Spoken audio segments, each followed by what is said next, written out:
Nimeambiwa vile vile kuna maji ilikuja ikakwama mahali fulani, si ndio? Na wamama wanahangaika hapa. So nimekubali nitatoa pesa ya serikali mahali hiyo maji ilikwama, mimi nitakuamua nilete hiyo maji mpaka ifike hapa. Laikipia hoye!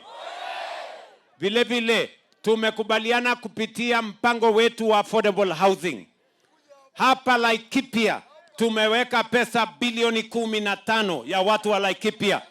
Tujenge soko 13 mpya hapa Laikipia. Na mimi nataka nimuulize Sara aniambie sehemu gani na gani imebaki ndio tuweke soko hapa Doldol. Mnasema tuweke soko? Tuweke soko Doldol? Muko na shamba ya kujenga soko?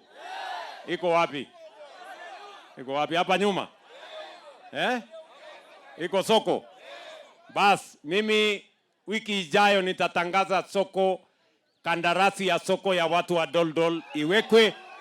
Nitawapatia milioni 70 ndio tuwajengee soko ya kisasa hapa Doldol. Doldol hoye! Doldol hoye!